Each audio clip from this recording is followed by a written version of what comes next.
जब दिल्ली शहर में लोगों के सिर पर मौत का साया मंडरा रहा था और लोग बिना ऑक्सीजन के बेदम होकर तड़प तड़प कर दम तोड़ रहे थे, तब दिल्ली की अरविंद केजरीवाल जी की आम आदमी पार्टी की सरकार शराब की नीति पर काम कर रही थी। यह प्राथमिकता है इस सरकार की।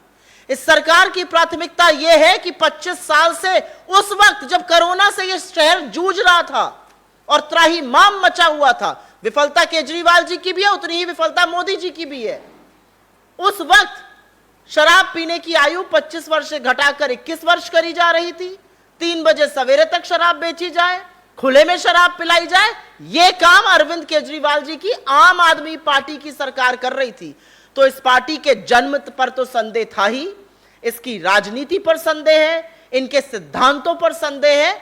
और हम यह जरूर कहना चाहते हैं कि जिस एजेंसी का दुरुपयोग का यह हवाला दे रहे हैं, यह सच है।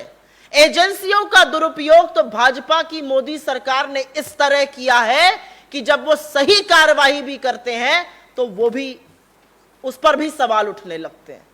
लेकिन इस पूरे मामले की जांच, इस पूरे मामले के खिलाफ आवाज उठाने का काम, इसमें जरा सी भी भ्रांति ना हो, भारतीय जनता पार्टी ने नहीं किया, दिल्ली के उनके 7 सांसदों ने नहीं किया, उनके सदन के नेता ने नहीं किया, 8 एमएलए ने नहीं किया।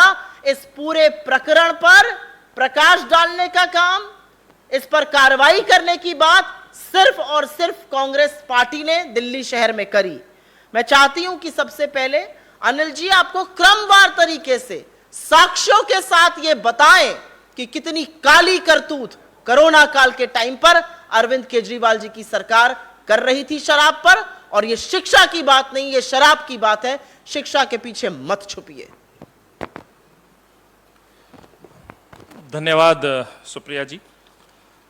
इस प्रेस वार्ता में मेरे साथ अलका लांबा जी भी, हमारे दिल्ली कांग्रेस की वरिष्ठ नेता हैं, वो भी उपस्थित हैं।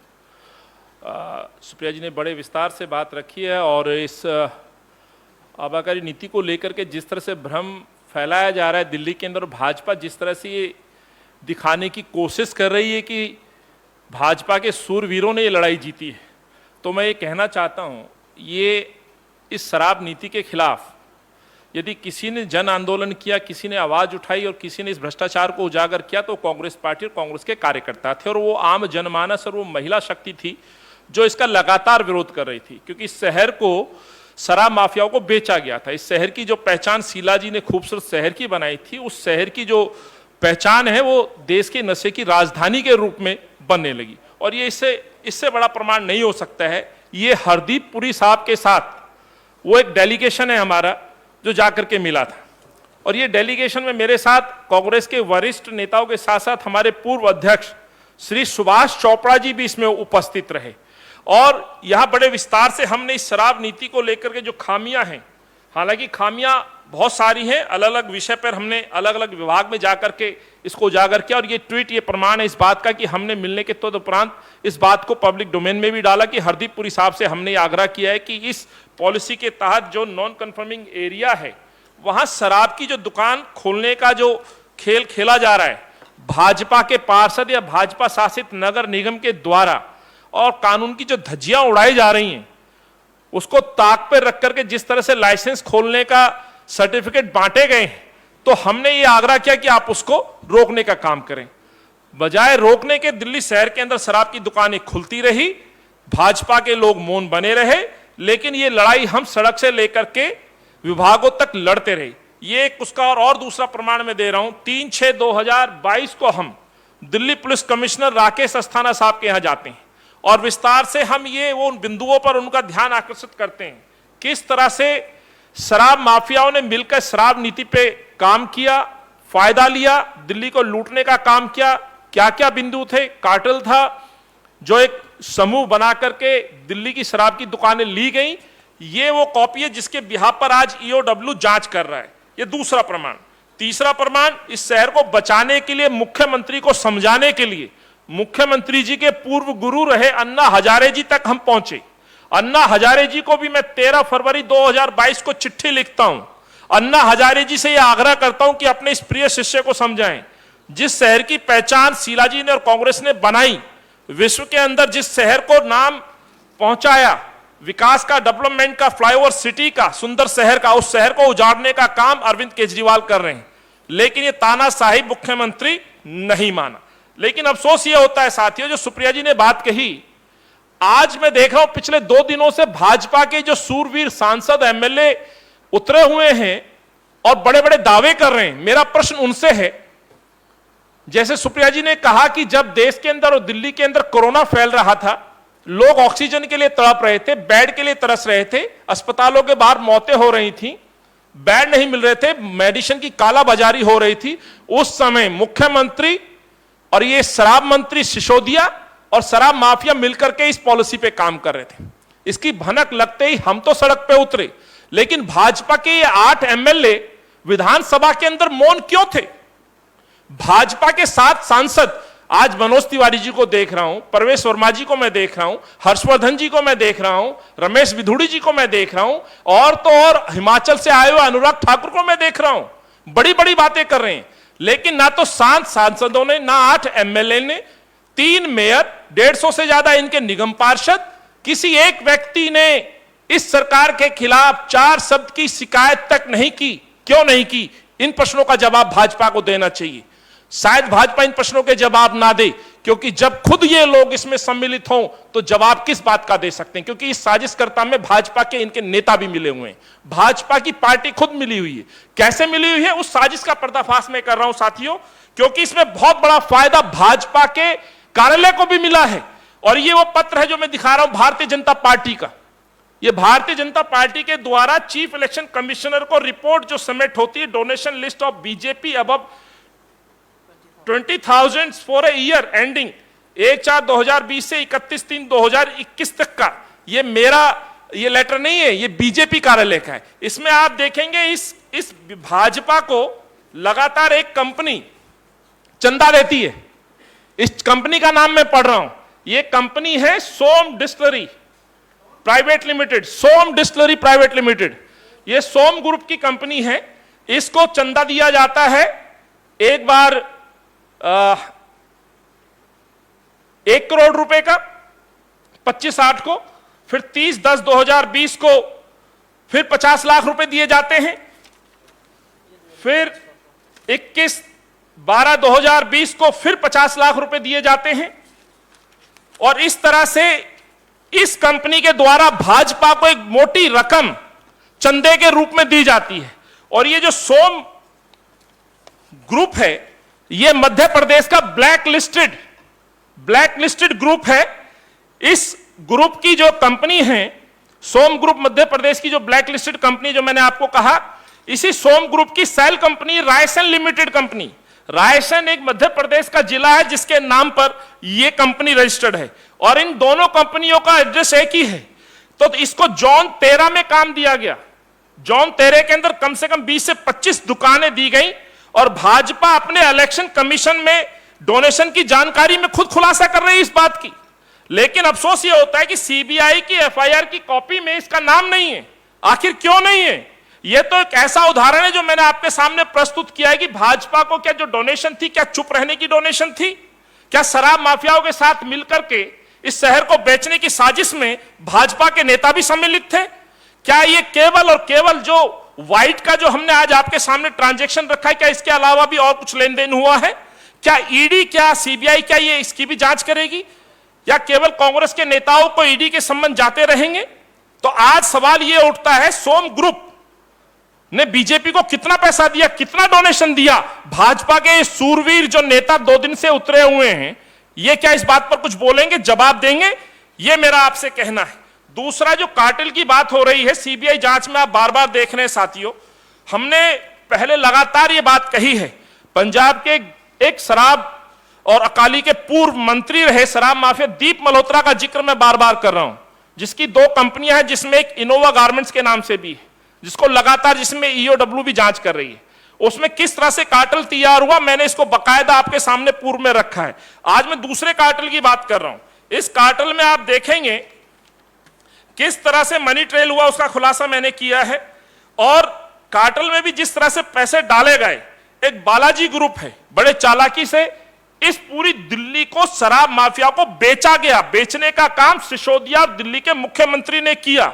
यह सीबीआई की प्रथम दृष्टि में जांच में पूरी तरह से स्पष्ट हो गया है और यही मैं आज आपके सामने इसको विस्तार से रखने चाह रहा हूं। बालाजी ग्रुप की मजुंटा, जिसके मालिक श्रीनिवास रेड्डी की कंपनी है, जो मैन्युफैक्चरर भी है, डिस्टिलर भी है और आंध्रा तमिलनाडु से जिसका संबंध है, और इसकी जो उत्पादक कंपनी है नीचे यूनाइटेड स्पिरिट्स है, एनरिका है, पर्ल डिस्टिलरी है।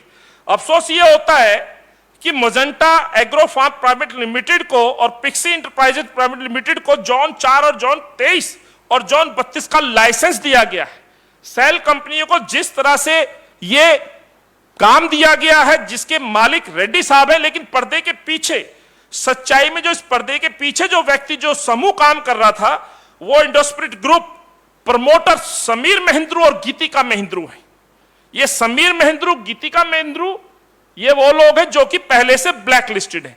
इनको मालूम था कि इनको काम नहीं मिलेगा, तो इन्होंने साजिश के तहत एक कार्टेल तैयार किया और कार्टेल के तहत पैसे का लेन देन मैं इस ग्राफिक्स के माध्यम से आपको समझाने की कोशिश करूंगा और ये ग्राफिक्स भी मैं आपको दूंगा किस तरह से महेंद्रू और उसकी वाइफ गीतिका महेंद्रू ने किस तरह से पैसे को कंपनियों में डाला और काम इस दिल्ली शहर के अंदर लिया। ये वो ग्राफिक्स है जो मैंने आपको दिखाया। बड़े चालाकी से इन्होंने खाओ गली रेस्टोरेंट, उसको भी 2 जोन दिए गए, 2 और 3 उसको लाइसेंस मिले जो कि ब्लैक लिस्टेड थी, जिसका मैंने आपको जिक्र किया। और ये चार्ट के माध्यम से आपको मैंने बताया है कि किस तरह से पैसे को घुमाया गया। पैसे अलग अलग कंपनियों में शेयर के माध्यम से डाला गया और पैसा सीधा ये रेड्डी परिवार, जिसमें उसकी धर्मपत्नी और खुद रेड्डी जी अपनी सेल कंपनियों के माध्यम से दिल्ली में टेंडर लेते रहे। ये बैंक स्टेटमेंट की कॉपी हमारे पास है, किस तरह से खाओ गली द्वारा ईएमडी 60 करोड़ रुपए 2 जोन को दिया गया। उसमें 20 करोड़ रुपए की जो राशि है खाओ गली ने इंडोस्पिरिट ग्रुप से लिया है। ये कैसे संभव हो सकता है कि 2 अलग अलग ग्रुप और किसी को पैसे दे रहा है? कहीं ना कहीं ये महेंद्रू परिवार अपने पैसे को दूसरी सेल कंपनियों के माध्यम से जो इस प्रक्रिया में एलिजिबल हो सकते थे उनको पैसे देते थे, काम लेते थे, ठेके लेते थे। उस पर सारा जो आधिपत्य था वो महेंद्रू परिवार का था, जो कंपनी पहले से ब्लैक लिस्टेड थी। तो साथियों, ये चेक की जानकारी हमारे पास पूरी है। जैनब ट्रेडिंग प्राइवेट लिमिटेड ने जो बालाजी ग्रुप से जुड़ी कंपनी है उनको 25 करोड़ रुपए की ईएमडी राशि भी इनके द्वारा दी गई। सीबीआई की जो एफआईआर है जिसमें अमित अरोड़ा, दिनेश अरोड़ा, अर्जुन पांडे का नाम मनीष सिसोदिया के नजदीकी बताया गया है, इसमें 1 करोड़ रुपए समीर महेंद्रू दिनेश अरोड़ा के खाते में ट्रांसफर करते हैं। 1 करोड़ रुपए समीर महेंद्रू दिनेश अरोड़ा के। ये दिनेश अरोड़ा के कई फोटोग्राफ्स और जो रिश्ते हैं मैं समझता हूं आज आपके सामने है, पूरे पब्लिक डोमेन में है। उनके रिश्ते पूरे जगजाहिर हो चुके हैं और समीर महेंद्रू अर्जुन पांडे को 2 से 4 करोड़ रुपए भी देते हैं। ये बात भी पब्लिक डोमेन में आ चुकी है। तो अब ये जो पहला पार्ट हमने रखा कार्टेल का, जो दूसरा पार्ट रखा है, इसमें पूरी तरह से ये सिद्ध हो जाता है कि शहर को पूरी तरह से शराब माफिया को बेचने का काम मनीष सिसोदिया ने किया है। और मैंने ये पहले ही कहा था कि आम आदमी पार्टी पंजाब गई थी पंजाब को नशा मुक्त करने के लिए, लेकिन ये पंजाब को तो नशा मुक्त नहीं कर पाए।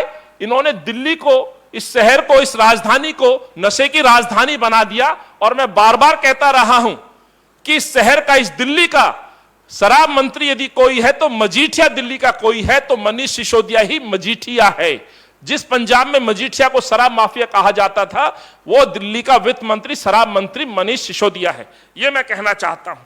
तो शराब माफिया के साथ जो सवाल है मेरे आज इस प्रेस वार्ता से जो सवाल घूम रहे हैं, मैं कहना चाहता हूं कि प्रमुख, इस शराब माफिया के कार्टेल का प्रमुख जो सिसोदिया क्यों फ्री घूम रहा है, सवाल इस बात का है। सीबीआई आखिर कब तक ये खेल खेलेगी? सीबीआई की कार्रवाई पे भी मेरे प्रश्न हैं। आज लुकआउट नोटिस जारी किया, इसको गिरफ्तार क्यों नहीं किया जा रहा है? दूसरा, मंत्रिमंडल में सिसोदिया जी अब तक क्यों बने हुए हैं? 18 उनके पास महकमे हैं, 18 महकमे। और माफ करना, ये जानकर आपको आश्चर्य होगा, दिल्ली का एकमात्र मुख्यमंत्री शायद आज तक के इतिहास में है जिसके पास कोई भी विभाग नहीं है। मेरा यह दावा है, पूरी सोची समझी रणनीति के तहत अरविंद केजरीवाल ने 2013 से ही अपने आप को शायद इन्हीं सब बातों की वजह से मुख्यमंत्री बने रहने के साथ साथ विभागों से दूर रखा है कि मैं अपने सहयोगियों से भ्रष्टाचार कराऊं, पूरा खेल खेलूं, पैसा इकट्ठा करूं, लूटूं और मैं इन आरोपों से बचा रहूं।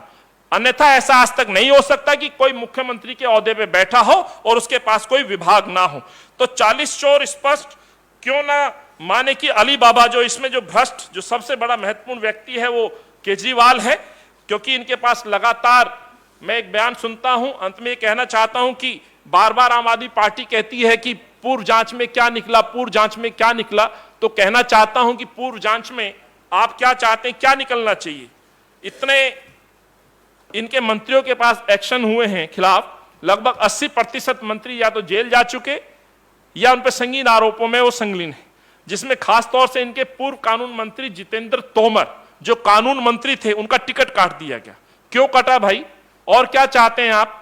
आज वो फर्जी डिग्री में आरोपित हैं। संदीप कुमार महिला शोषण से लेकर के राशन कार्ड को लेकर के बर्खास्त हुए, मंत्रिमंडल से बर्खास्त हुए। असीम अहमद खान भ्रष्टाचार के मामले में मंत्री पद से हटाए गए। सत्येंद्र जैन 3 महीने से जेल में है।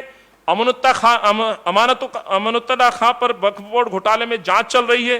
कैलाश गहलोत पर जो परिवहन मंत्री हैं, 4000 करोड़ से ज्यादा का डीटीसी घोटाला है, उसमें शिकायत चल रही है। मनीष सिसोदिया पे कई और अन्य मामलों में भी जांच चल रही है। और मनीष सिसोदिया के जो क्षेत्र की खुद की जो निगम पार्षद, जिसका टिकट मनीष सिसोदिया ने दिया, उसको भी रंगे हाथों सीबीआई ने पकड़ा।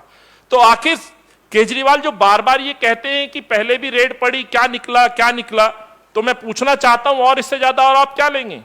80% से ज्यादा मंत्री आपकी जेल की हवा खा चुके हैं। तो साथियों, जो आज हमने बात रखी है वो भाजपा का जो दोहरा चरित्र है, मैं भाजपा की जो नीयत है उसको मैंने उजागर किया। आखिर भाजपा मौन बनी क्यों रही? 8 एमएलए, 7 सांसद, 3 मेयर, सैकड़ों उनके पार्षद आखिर चुप क्यों थे जब यह नीति बनाई जा रही थी? कहीं पे 4 लाइन की शिकायत इनके प्रदेश अध्यक्ष ने क्यों नहीं की?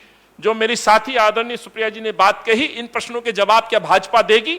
भाजपा के अकाउंट में जो चंदा गया है, जो कंपनी, जो मध्य प्रदेश की जो ब्लैक लिस्टेड कंपनी है, क्या उस पर आज ये इनके सूरवीर नेता आकर के कुछ बयान देंगे?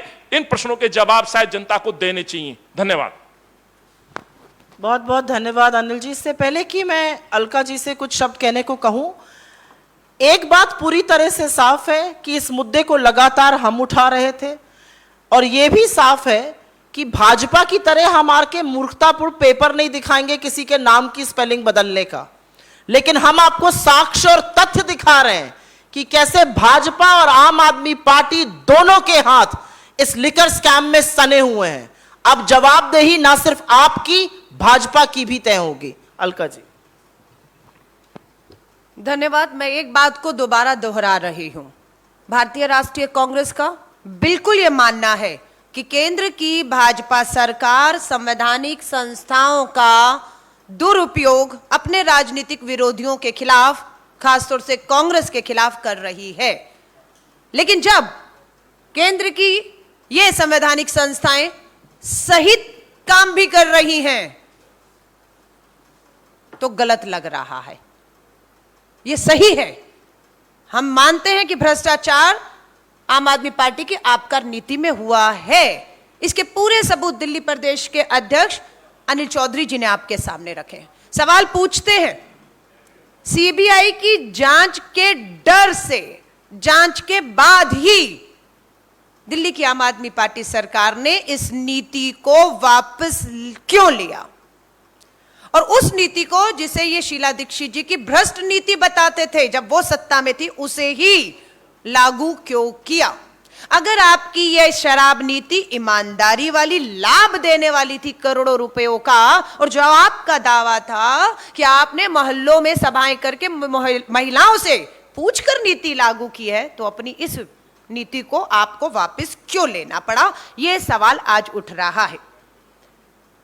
ठीक कहा मेरी सहयोगी ने, बात शिक्षा नीति की नहीं है, बात शराब नीति की है। और आप अपनी इस भ्रष्ट शराब नीति को लेकर शिक्षा नीति के पीछे छुपना चाह रहे हैं। आपकी क्या है शराब नीति? कह रहे हैं मनीष सिसोदिया जी वो तो बच्चों का भविष्य बना रहे थे इसलिए उनको टारगेट किया जा रहा है। अरे एक के साथ एक शराब की बोतल मुफ्त में देकर आप भविष्य बना रहे थे, शराब पीने की उम्र कम करके आप बच्चों का भविष्य बना रहे थे, ड्राई डे कम करके आप भविष्य बना रहे थे। देवली विधानसभा दिल्ली की नजारा देखा हमने, महिलाएं जब विरोध कर रही थी कि मोहल्लों में इलाकों में नियम कानूनों को ताक में रखकर अरविंद केजरीवाल जी शराब के ठेके खोल रहे थे, तो महिलाओं ने जब विरोध किया तो महिला मार्शल से उन्हें पिटवाया जाता है। बात आती है कि कांग्रेस पे ईडी सीबीआई की रेड हुई, तब गलत अब सही क्यों? कांग्रेस परिवार है, राहुल गांधी जी सोनिया गांधी जी हमारे परिवार के सदस्य हैं। हमें भरोसा है कि हमारे परिवार के सदस्य ने कोई भ्रष्टाचार नहीं किया तो पूरा कांग्रेस का परिवार देश के कोने कोने से अपने उस परिवार के वरिष्ठ सदस्य श्रीमती सोनिया गांधी जी राहुल गांधी जी के साथ ताकत के साथ खड़ा है, सड़कों पर लड़ रहा है। पर अरविंद केजरीवाल जी दिल्ली देश जानना चाहता है, आपके स्वास्थ्य मंत्री को ईडी ने मनी लॉन्ड्रिंग के केस में 2 महीने से जेल में बिठाया हुआ है और इन 2 महीनों में दिल्ली पूछ रही है अरविंद केजरीवाल जी कि आप कांग्रेस की तरह, आपका कार्यकर्ता कांग्रेस के कार्यकर्ताओं की तरह, आपके विधायक कांग्रेस के विधायकों की तरह अपने नेता के समर्थन पे एक बार भी सड़क पर क्यों नहीं दिखे? आपने तो मनीष सिसोदिया जी को दूध में से मक्खी की तरह निकालकर फेंक दिया है, एक बार नहीं निकले। अगर वो निर्दोष हैं, आप इसलिए नहीं निकले क्योंकि आपको पता है कि मनीष सिसोदिया और आपके स्वास्थ्य मंत्री सत्येंद्र जैन और उससे पहले पंजाब के स्वास्थ्य मंत्री जो वो भी जेल में हैं, सबने भ्रष्टाचार किया है। बात करती हूं अब 2024 की, कितना भद्दा मजाक है कि 2024 का सेट किया जा रहा है नैरेटिव। ये तो प्रधानमंत्री नरेंद्र मोदी जी और अरविंद केजरीवाल की लड़ाई है। कांग्रेस इसे मानती है ये 2 ठगों की बीच की लड़ाई 2024 बनाने की एक कोशिश है कि बड़ा ठग देश का और छोटा ठग देश का लड़ेगा। बड़े ठग ने क्या किया? बड़े ठग ने पूंजीपति मित्रों के साथ मिलकर देश के बैंकों को चूना लगाया। छोटा ठग शराब नशा माफियाओं के साथ मिलकर दिल्ली को खजाने को 144 करोड़ का चूना लगा रहा है। और ये किसने कहा? दिल्ली सरकार के मुख्य सचिव की रिपोर्ट के आधार पर दिल्ली के एलजी ने सीबीआई को जांच सौंपी है। लास्ट बात कर रही हूं, नैतिकता थोड़ी भी बची हो। याद है हमें रामलीला मैदान, याद है हमें अन्ना आंदोलन, याद है हमें डॉक्टर मनमोहन सिंह जी और शीला दीक्षित जी का इस्तीफा मांगते थे। नैतिकता नैतिकता, आज नैतिकता आपकी तेल लेने चली गई, पूछेंगे कहां गायब हो गई? मर गई नैतिकता। थोड़ी भी नैतिकता दिल्ली के मुख्यमंत्री आम आदमी पार्टी के कन्वीनर अरविंद केजरीवाल जी अगर आप में बची है तो भारतीय राष्ट्रीय कांग्रेस आपसे अभी और इसी वक्त तुरंत मांग करती है कि आपके स्वास्थ्य मंत्री जो पिछले 2 महीने से जेल में हैं, सत्येंद्र जैन जी, वो और दिल्ली के उप मुख्यमंत्री जो शराब नीति के पूरे भ्रष्टाचार में सबूतों के साथ लिप्त पाए गए हैं, उनका तुरंत मंत्री पद से इस्तीफा लिया जाए, उन्हें कानून का सामना करने को कहा जाए। क्योंकि सीबीआई ने जो लुकआउट नोटिस आज जारी किया है वो 12 घंटे की छानबीन, 12 लोगों के खिलाफ एफआईआर जिसमें प्राथमिकता पे पहला नाम दिल्ली के उप मुख्यमंत्री का है, लुकआउट नोटिस साबित करता है सबूत हैं, अपराधी जो आरोपी हैं उनमें डर है और वो देश छोड़कर भाग सकते हैं। ये हमें भी लगता है, इस कार्रवाई को हल्के में ना लिया जाए। लास्ट शब्द कह रही हूं, बहुत लंबा नहीं करूंगी। गुजरात और हिमाचल का चुनाव सर पे खड़ा हुआ है। जहां जहां भाजपा को लगता है कि आम आदमी पार्टी के जाने से उन्हें लाभ होता है, जैसे कि हमारे सामने अभी उत्तराखंड और गोवा का चुनाव था, लाभ हुआ, दोनों तरफ भाजपा हार रही थी, सीधा मुकाबला कांग्रेस के साथ था। आम आदमी पार्टी गई, भाजपा को जिताया और उनके गोवा के मुख्यमंत्री के उम्मीदवार तो भाजपा में ही चले गए। सो अभी यहां पर भी यही खेल ना हो जाए कि सीबीआई को समझौते का एक जरिया बनाया जाएगा। ये हमें लगता है कि चुनाव गुजरात का है, चुनाव हिमाचल का है, दोनों का एक खेल ना हो, सीबीआई फुटबॉल ना बने, ये जांच फुटबॉल ना बने, दूध का दूध पानी का पानी हो। इसलिए सीबीआई की साख का भी सवाल है। सीबीआई से उम्मीद करते हैं कि आपने जो छापेमारी की, जो सबूत इकट्ठे किए, जो एफआईआर की है, फास्ट ट्रैक में इस पे जांच को पूरा करके अपनी साख को भी बचाएं और दोषियों को जेलों की सलाखों के पीछे जो है वो भेजने का काम करें। धन्यवाद। बहुत बहुत धन्यवाद अलका जी। और इससे पहले कि हम लोग आपके डायरेक्ट सवाल लें, अनिल जी ने एक बात कहने को कहा है और मुझे लगता है ये बात कहनी जरूरी है। जब इस लिकर पॉलिसी के खिलाफ, जब शराब के इस गोरख धंधे के खिलाफ हम सड़कों पर थे, तो आज जो मैदान में शूरवीर उतरे हैं वो कहां थे? कांग्रेस ठेके बंद करने के लिए आंदोलन कर रही थी, भाजपा के सांसद मनोज तिवारी जी गाना रिकॉर्ड कर रहे थे, रिंकिया पप्पा या भगवान जाने कौन सा। गौतम गंभीर कमेंट्री कर रहे थे जब इस शहर के लोग कोविड से जूझ रहे थे। जब मास्टर प्लान की धज्जियां हो रही थी तो अनिल चौधरी जी जैसे लोग और वरिष्ठ नेता कांग्रेस के हरदीप पुरी से मिलकर उनको इसको खत्म करने को कह रहे थे और हमारे काउंसलर धरना दे रहे थे। भाजपा के सांसद और विधायक, और एक नहीं 7 सांसद हैं, यहां से 8 विधायक हैं, उनके सांसद, विधायक और काउंसलर डीडी और एमसीडी के जरिए लाइसेंस बांटने का काम कर रहे थे। हम जांच एजेंसी से मिल रहे थे। भाजपा क्यों छुपकर बैठी रही? क्यों नहीं एलजी से मिलने गई? क्यों नहीं शिकायत करी? और अंत में जब हम सड़कों पर कांग्रेस के पोल खोल यात्रा को निकाल रहे थे, सड़कों पर उसके बाद भी थे, ठेके खुलने का विरोध कर रहे थे, तब विधानसभा में विधायक चुप बैठे रहे। और अगर आपको विधानसभा में बोलने का नहीं मौका मिला भारतीय जनता पार्टी को, तो उसके बाद आप सड़कों पर क्यों नहीं उतरे?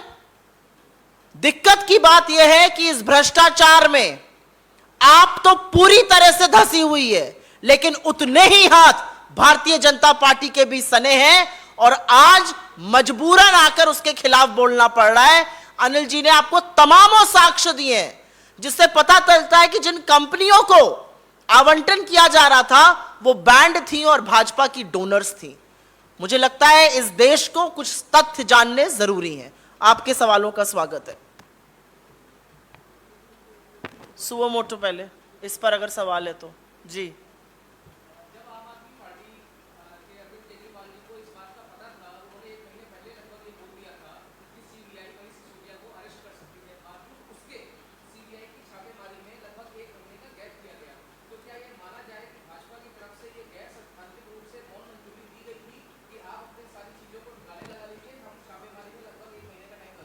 मैं अनिल भाई से कहूंगी वो इसका जवाब दे, लेकिन उसके पहले मैं एक लाइन बोल देती हूं।